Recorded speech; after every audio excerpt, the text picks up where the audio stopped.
তাদের এই জোটকে মানুষ প্রত্যাখ্যান করেছে। 2023-এর বিধানসভা নির্বাচনে তাদেরকে এই রাজ্যের মানুষ প্রত্যাখ্যান করেছে। তো তাদের পরাজয় নিশ্চিত ভেবে তারা এই শাসক দলকে হেয় প্রতিপন্ন করার জন্য মানুষের কাছে বিভ্রান্তিকর খবর ছড়ানোর প্রয়াস করেছে তারা। আমি ভারতীয় জনতা পার্টির প্রদেশ সভাপতি হিসাবে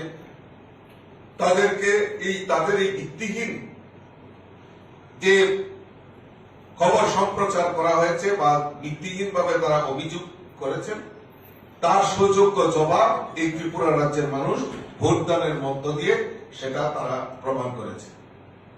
আমরা ইতিমধ্যে নির্বাচনের কাছে এই যে মিথ্যা অপপ্রচারে শাসক দলের বিরুদ্ধে হেয় প্রতিপন্ন করার জন্য যে প্রয়াস করেছে তার জন্য আমরা লিখিত অভিযোগ করেছি এবং প্রয়োজনে আরো তাদের জন্য আইনজ্ঞ ব্যবস্থা আমরা ভারতীয় জনতা পার্টির তরফ থেকে নেব।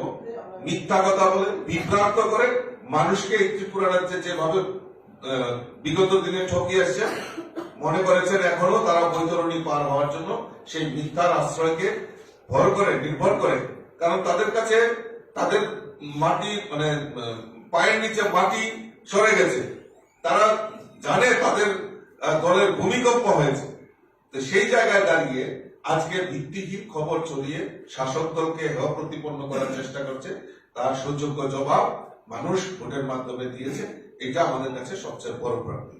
তা আমি আবারও আমার এই সাংবাদিক বন্ধুদেরকে আমি অসংখ্য ধন্যবাদ জানাচ্ছি।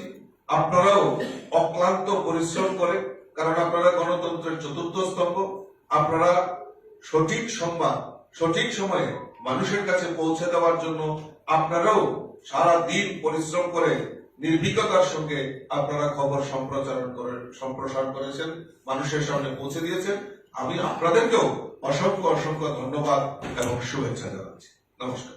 রাজীববাবু, বিরোধীদের ইন্ডিয়া জোটের যিনি প্রার্থী উনি নিজে সরাসরি অভিযোগ করেছেন সংবাদ মাধ্যমের সামনে যে তাদের পোলিং এজেন্টকে ঢুকতে দেয়নি বিজেপি অর্থাৎ শাসক দলের পক্ষ থেকে। এই বিষয়টা নিয়ে আমি একটু যুক্ত করছি, এবং বিভিন্ন যারা সিপিএম কংগ্রেসের কর্মী আছে তাদেরকে অনেককে বলেছে বের হয়ে ভোট দিতে হবে, এমন অভিযোগ করবে। ভোটারদের ভোট দিতে নাকি বাধা দেওয়া হয়েছে, এটা তাদের অভিযোগ, কি বলবেন এটা? আর কিছু আর কারণ কিছু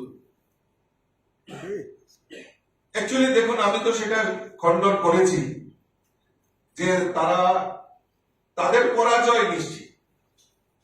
এই পরাজয়ের গ্লানিকে মুখ দেখার জন্য কিছু তো একটা বলতে হবে বিরোধী দল, কারণ এত বছর 25 বছর কমিউনিস্টরা এই রাজ্যের বুকে সিপিএমরা রাজত্ব করেছে, আর এই কংগ্রেসই এই সিপিএম এর দূষর হয়ে তাদেরকে এই 25টা বছর রাজ্যের বুকে তাদেরকে মদত জুগিয়েছে, মানুষকে বলে দেখিয়েছে যে আমরা সিপিএম বিরোধী, বাম বিরোধী, কিন্তু সিপিএম কে পেছন থেকে মদত দিয়ে তারা এই কংগ্রেসীরা 25টা বছর মানুষকে বিভ্রান্ত করেছে।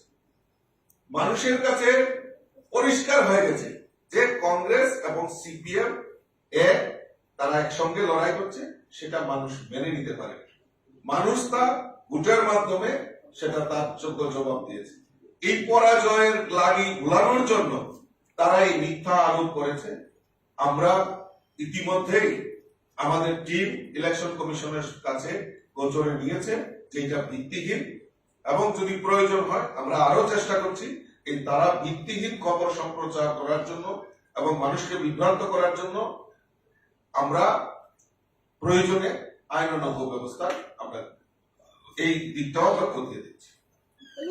উপনির্বাচনের ফিগারটা কত? 7 to 1 পয়েন্ট। উপনির্বাচনে এখন পর্যন্ত আমাদের কাছে যে তথ্য এসেছে সেটাতে 71.26%।